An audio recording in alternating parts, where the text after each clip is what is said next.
Have you always wanted to learn how to braid your hair? Well, I'm going to show you today the two most basic types of braids. So that is an inverted or French braid, or it's an exverted or Dutch braid. They could be called a couple different things. I'm Erin Moore. I'm a hairdresser in St. Louis, Missouri, and I am going to braid both sides of my hair. So I'm going to do kind of a braided pigtail style. The first thing I want to do is I want to prep my hair with something that's going to make my hair a little bit less slippery. It's really hard to braid your hair when your hair is so slick and it's just popping out of your hand. So we want to add a little bit of texture and grit. My favorite product for this is Next Day Hair by L'Oreal Professional. I love it because it's mineral based, so it goes on the hair. It smells really good. It's going to give that nice grit to your hair without feeling like weighty. You just want to spray kind of in that root area of your hair. The best way to describe this product is it's like dry shampoo and a hairspray had a baby. It has just enough hold to it and a lot of grit. So now that I feel like my hair has a decent amount of grit, I'm going to find my part. So I'm not necessarily worried about it being perfect, and I do want to go off my normal part.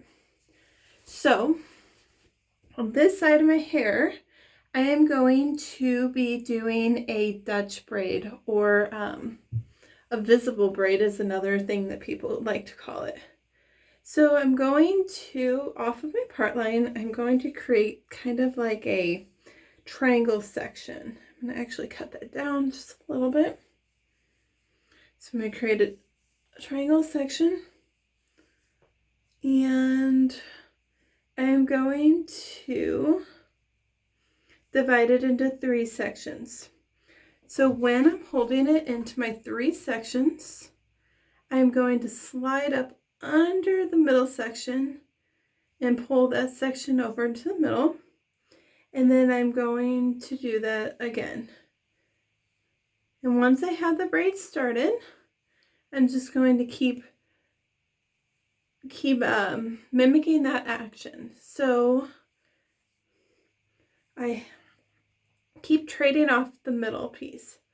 So I'm sliding under. So if you want a Dutch braid or a visible braid, kind of like a cornrow style braid, you want to slide your finger under that middle piece. I always think that the sides are fighting for that middle place. That's kind of what I remember with braiding.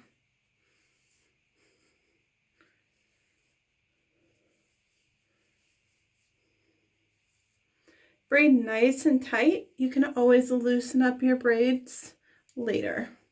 And when you're grabbing, you're just kind of grabbing a small amount of hair with your finger, keeping things nice and smooth. And we're going to take that piece up.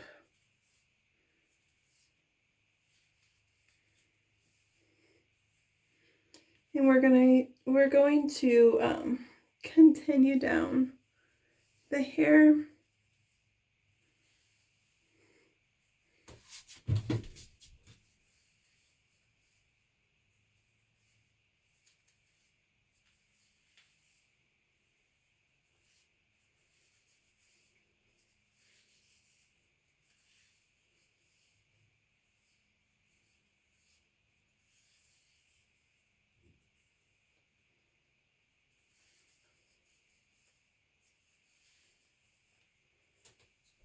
And when you get to the base, it's just going to turn into a traditional 3-strand braid. It looks as though I have some pieces that are kind of sticking out. When I get everything finished up, I'm going to try and disguise those. So I'm going to secure it with an elastic.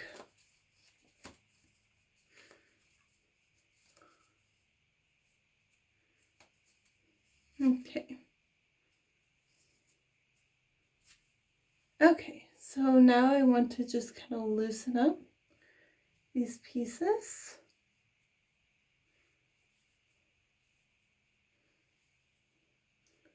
Adding a little bit more interest into the look.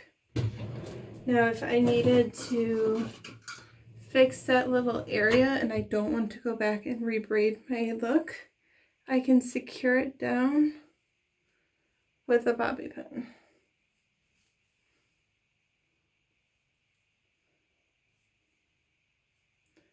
There you go. So now you can see this is a Dutch braid or a visible braid. I left it nice and loose so it could have a lot of like personality to it and look really nice and thick. You can leave it a little bit tighter if you want. And you can actually keep thickening it up, make it a little bit more interesting. The next braid I'm going to do is a French braid, or some people call it an invisible braid. So we're going to start off the same, but in this case, we're going to go over the middle. So we're still fighting for the middle.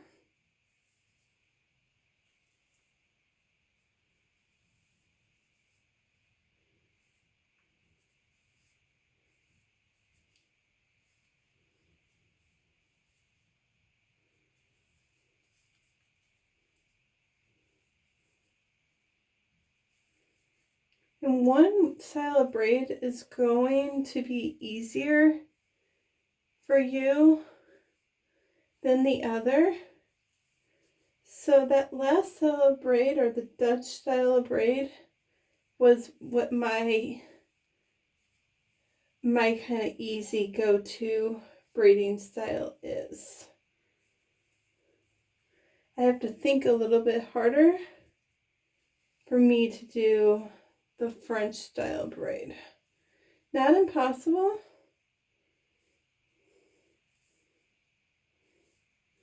So remember, you're kind of fighting for that middle ground each side.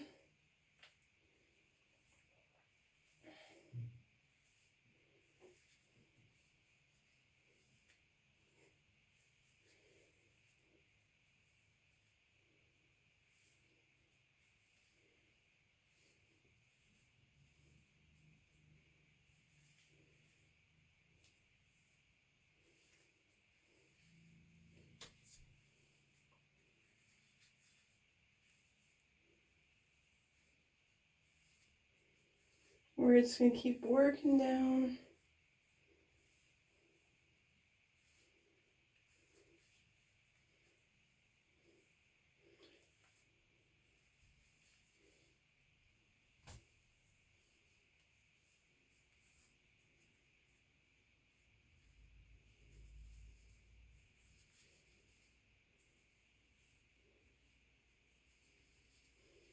And then when you run out of hair on your scalp and you've braided everything, you're just going to again turn back into a normal 3-stranded braid.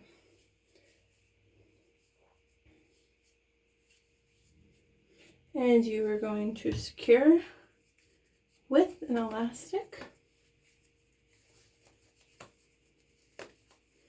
I like much smaller elastics. Those are usually my favorite go-tos.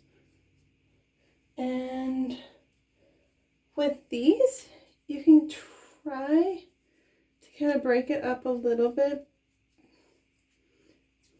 But you don't want to break up here too much. But once you move to this lower piece, you can kind of fatten up and plump up that. So you can see they look very similar from the front, completely different. So we've got the French braid or the invisible braid, and we've got the Dutch braid or the visible braid. Thank you so much for watching.